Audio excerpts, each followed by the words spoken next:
You wake before the rooster, lungs tasting smoke and damp wood. The cabin is packed with bodies and whispered prayers, too quiet, until the plantation bell tears the dark open. A woman beside you tightens your headscarf by touch, quick and practiced, like the knot can teach you how to disappear. Outside, dew chills your ankles. The line forms without words. Cotton waits, white and endless. An overseer in boots stands at the edge with a pencil and a book, eyes sliding over you like you're already counted twice. You drop your gaze. You start walking. You start learning how a life becomes a loop. Years stack like sacks, one on top of another, until you stop counting them. Cotton dust clings to your tongue.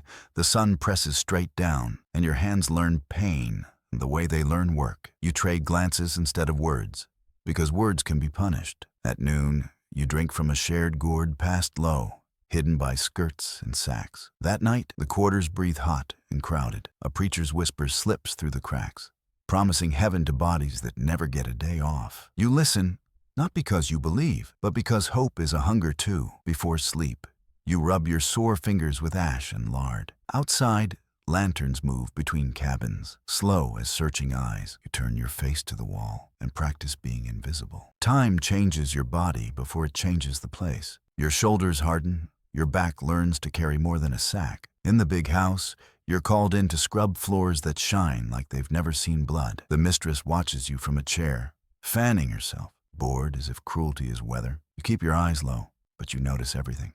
The silver, the portraits, the locked cabinet where papers sleep. Back in the quarters, a man you trust slips you news in a single sentence. Someone's being sold south. You don't ask who. You just feel the camp tighten like a rope pulling. That night, you lie still, listening to the distant wagon wheel, and you plan in silence what to hide, what to carry, what part of yourself no one gets to take. You grow older inside the same fences. Your hair frays at the edges. Your hands thicken, then ache in the cold. New girls arrive with wide eyes, and you learn to speak to them without speaking, how to hold your face still, how to move fast but never look rushed, how to keep your fear behind your teeth. You watch babies become workers. Workers become shadows. One winter, sickness takes the strong first. In spring, a funeral hymn rises from the quarters, thin and stubborn, and you realize you've outlived people you once thought would bury you. The bell still owns the mornings. The book still owns the names. But at night, when the lamps go out, you press your palm to the wall and count your breaths. Proof you are still here, still yours, still surviving.